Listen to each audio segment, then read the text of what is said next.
आज की जो स्टोरी है वो भी एकदम मस्त है। आउटपुट में बहुत ज़्यादा अच्छी है।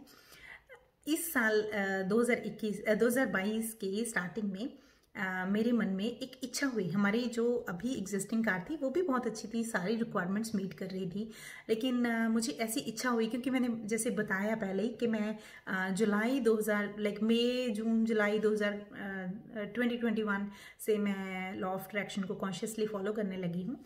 तो फन में ऐसे अच्छा मन करता है नई नई इच्छाएं जाहिर करना यूनिवर्स को और फिर उनको मैनिफेस्ट करना, वो बहुत फन प्रोसेस लगता है। तो मेरे मन में इच्छा आई एक नई कार, ब्रांड न्यू कार लेने की। तो ब्रांड न्यू कार लेने की आई तो हम काफ़ी टाइम से डिसाइड कर रहे थे कि कौन सी कार हमें लेनी चाहिए, किस तरह की हमारी यूटिलिटी है और सभी चीज़ें, और कोई भी एग्रीमेंट नहीं बन पा रहा था। जो मेरे हस्बैंड की नीड्स थी वो मेरी नहीं थी, जो मेरी थी वो उनकी नहीं थी। तो इस तरह से चलते चलते मार्च 2022 आया और मार्च में मेरा बर्थडे होता है। तो बर्थडे पे हम बात करने लगे और एकदम से बात आई कार की कि ठीक है ये कार लेते हैं। और मैं उस कार के लिए, उस कार की बहुत हाइप थी, लेकिन मैं उस कार के लिए बहुत ज़्यादा ऐसे शुरू से कोई क्रेज़ी या कोई ऐसे एक्साइटमेंट मुझे नहीं था। लेकिन जब उन्होंने बोला तो एक होता है ना कि that moment it resonated with me. मुझे लगा कि चलो ठीक है, लेट्स गो फॉर इट। तो हमने चेक किया तो हमने उस कार को मेरे बर्थडे के दिन ऑनलाइन बुक कर दिया और वो कार थी टेस्ला। तो टेस्ला मॉडल 3 हमने बुक की। तो जब हमने बुक करने के बाद उसके बाद हमने उसकी जो टेस्ट ड्राइव है वो स्केड्यूल कर दी और टेस्ट ड्राइव हमारी थी अप्रैल में। तो हम अप्रैल में गए तो उन्होंने बोला कि 8 to 9 मंथ्स का वेटिंग है और जैसे जैसे माइलस्टोन अचीव होंगे आपको ईमेल आ जाएगा एंड आपको बताते रहेंगे कि आपकी डिलीवरी डेट कब है। हमने बोला ठीक है। तो ये अप्रैल की बात है। अप्रैल के हमने सोचा एंड ऑफ द ईयर या जनवरी तक आ जाएगी। अब इसमें जब मेरे ऑफिस में कुछ बात होने लगी कार की, तो मैंने कुछ लोगों के साथ डिस्कस किया जिनके पास ऑलरेडी टेस्ला थी, just for the reviews and all that stuff. और कुछ लोग ऐसे थे जिन्होंने बुक की हुई थी, उनकी नहीं आई थी। तो वो मुझे बताने लगे कि हमारा मार्च का स्केड्यूल्ड डिलीवरी था, अभी तक नहीं आया, अगस्त भी आ गया है, तो it may take 3-4 month in addition to what they have committed, कि अगर उन्होंने 8 से 9 महीने बोला है तो 1 साल मान के चलो। तो मैंने भी बोला कि चलो कोई बात नहीं, ठीक है, कोई डेस्पिरेशन नहीं थी इसमें। लेकिन मैंने उन्हें एक बात बोली कि तब तक मैं काफ़ी चीज़ें मैनिफेस्ट कर चुकी थी कॉन्शियसली लॉ ऑफ अट्रैक्शन से। मैंने बोला कि I will get it when I want it, when I really want it. अब इन सब समय में क्या चल रहा था, अब आप सोचेंगे कि if you did not want it why did you book it, right. अब मेरे दिमाग में क्या चल रहा था कि जिस मेरे बच्चे हैं और जिस तरह का कार का यूजेज हमारा होता है, हमारा यूटिलिटी फोकस्ड होता है।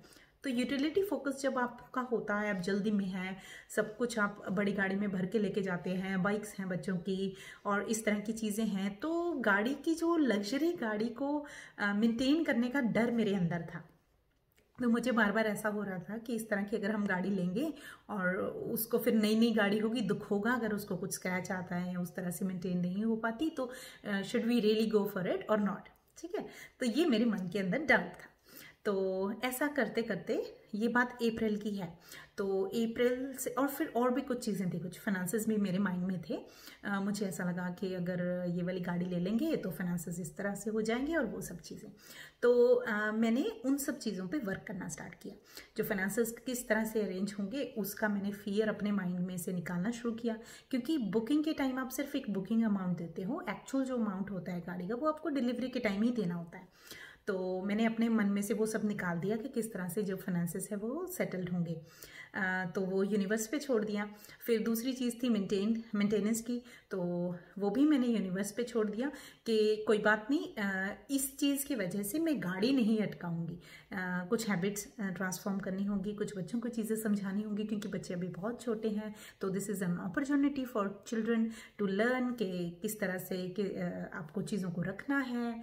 और ये I just saw it as a opportunity. तो कहने का मतलब जो जो ब्लॉकर मेरे माइंड में थे वो सारे मैं एक एक करके क्लियर करती गई। और ये बात है अप्रैल की। और उसके बाद अप्रैल के बाद सितंबर स्टार्टिंग में, और हाँ फिर मैं बात अपने मन में ही यूनिवर्स के साथ और अपने मन में बात करने लगी कि when is the best time car को लेने के लिए।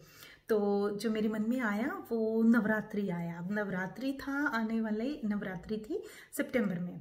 तो सितंबर फर्स्ट वीक में हमें ईमेल आता है कि आपकी जो कार है वो रेडी है और आपकी जो डिलीवरी है वो एंड ऑफ सितंबर में हो जाएगी। एंड ये डेट है, लेकिन अगर आप इस डेट के लिए कंफर्टेबल नहीं हो, आपका पेपर वर्क और बाकी सारी चीज़ें इस डेट में नहीं हो सकती, तो आप हमें बताइए, हम रीस्केड्यूल कर देंगे। और यू कैन नॉट बिलीव कि जो डेट हमें डिलीवरी की मिली वो हमें नवरात्रि की ही मिली।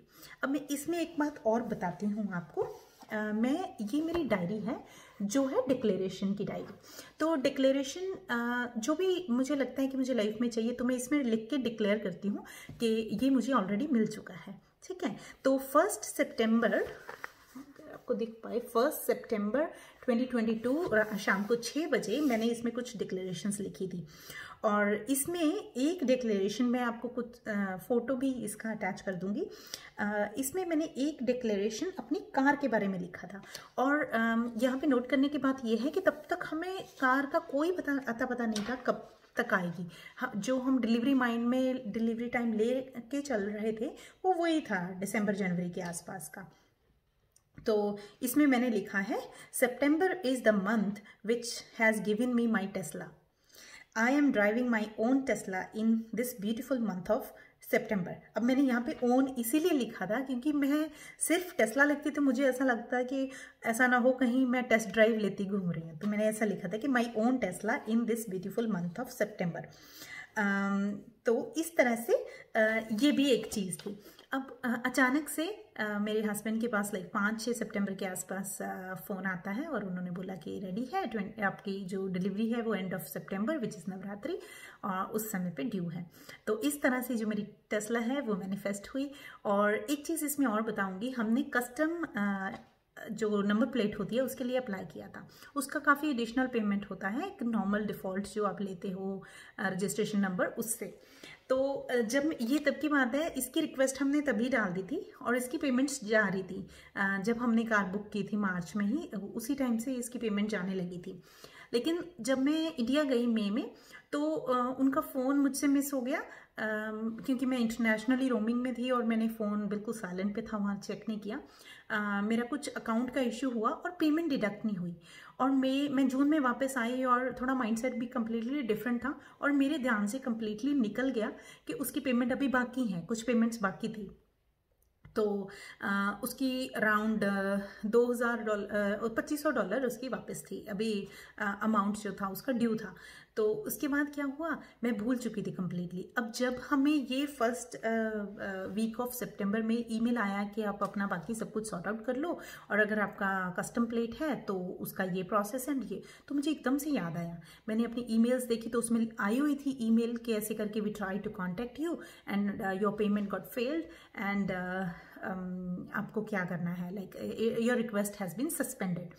अब मुझे बड़ा स्ट्रेस हुआ कि ये क्या हो गया, मैंने इतने महीने ध्यान ही नहीं दिया।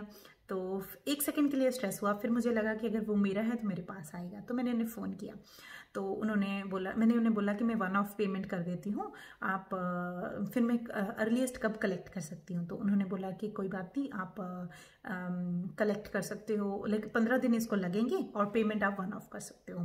लेकिन उस दिन, जिस दिन मैंने फ़ोन किया, उस दिन मंडे था, उस दिन मेरी सैलरी नहीं आई थी, तो मैं 1 ऑफ पेमेंट में थोड़ा शॉर्ट थी। तो मुझे लगा कि मैं जिस दिन मेरी सैलरी आएगी वेंसडे को, उस दिन मैं पेमेंट करूँगी। उन्होंने बोला कोई प्रॉब्लम नहीं, आप वेंसडे कॉल कर लीजिए और पेमेंट कर दीजिए। मैंने उनसे अमाउंट ड्यू पूछा, उन्होंने बोला 2500 आपका अमाउंट जो है वो ड्यू है।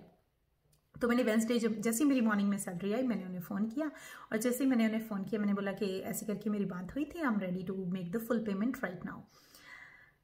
कैन यू बिलीव मैंने क्या मैनिफेस्ट किया उस टाइम पे? उस टाइम उन्होंने बोला, अब देखिए मैं आपको मंडे की डेट और वेंसडे की डेट इसीलिए बताई थी क्योंकि जब मैंने मंडे को भी पेमेंट हो सकती थी ना, जो $200-300 कम थे पेमेंट के अमाउंट में से, वो मंडे को भी हो सकते थे ना मेरे पास, लेकिन नहीं हुए। वो सीरीज़ ऐसे बनी, इवेंट्स की ऐसे बनी जैसे मैं आगे बताती हूँ कि हुआ क्या। तो वेंसडे जैसे ही वो पेमेंट करने लगे तो उन्होंने बोला कि आज हमारे यहाँ ऑफर चल रही है, जो भी कस्टमर्स 1 ऑफ पेमेंट कर रहे हैं, लाइक ऑल द पेमेंट वो सारी इकट्ठी क्लियर कर रहे हैं, तो उनको कुछ 10% ऐसा कुछ अमाउंट का उनको डिस्काउंट है। तो मेरी जो पेमेंट 2500 बननी थी वो मेरी पेमेंट उस दिन 2100 या 2200 मुझे पे करना पड़ा। तो 300 $350 का मुझे वहाँ पे डिस्काउंट मिला। अब मैं इस डिस्काउंट को भी मैनिफेस्टेशन ही बोलूँगी कि वो 300 350 मैंने मैनिफेस्ट किए, क्योंकि मैंने तो 2500 अकाउंट में रखे थे ना पे करने के लिए। तो इस तरह से मेरी टेस्ला की और मेरी कस्टम नंबर प्लेट की जो जर्नी थी, मैनिफेस्टेशन जर्नी, इस तरह से इतनी ब्यूटीफुली हुई। और जो भी मैंने चीज़ें बताई कि जो मैंने की, इनमें से किसी भी चीज़ पे आपको डिटेल क्वेश्चन हो किस तरह से की या कुछ भी पूछना हो तो आप मुझे कमेंट बॉक्स में डालिए। मैं और वीडियो ज़रूर बनाऊंगी और उसमें आपको क्लियर करूंगी। मिलती हूँ नेक्स्ट वीडियो में, तब तक के लिए नमस्ते।